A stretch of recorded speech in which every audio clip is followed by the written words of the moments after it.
Let's take a look at the 10-year yield quickly, the debt market, and see how it correlates and impacts the stock market, crypto, metals, oil, and others.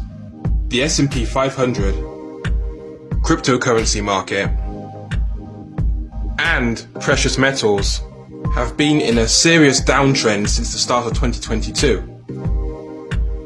As I've mentioned in previous videos, the 10-year yield represents the debt market.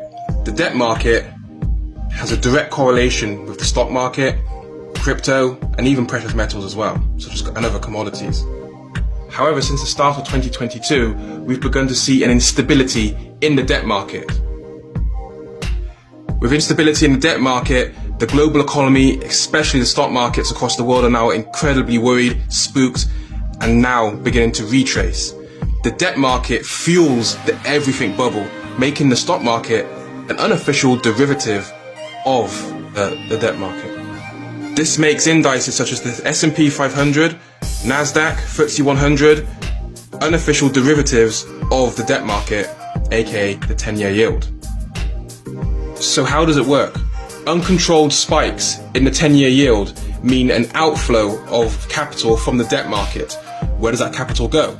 Usually into the US dollar as a safety trade. However, on the flip side, uncontrolled downturns or decreases in the 10-year yield mean huge flows of capital back into the debt market. Higher the yield, less capital in the debt market.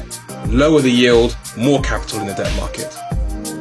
Increased spikes in the last few weeks in the debt market means capital is flowing out.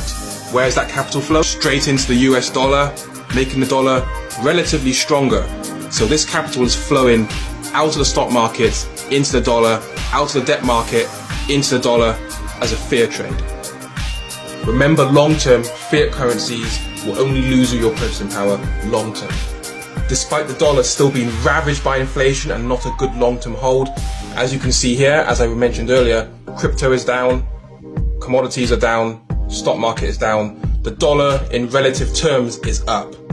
In relative terms. More uncontrolled spikes we see in the debt market, the more likely we do see an economic downturn, potentially even an implosion of the debt market, which could cause the stock market to correct over 50-60%.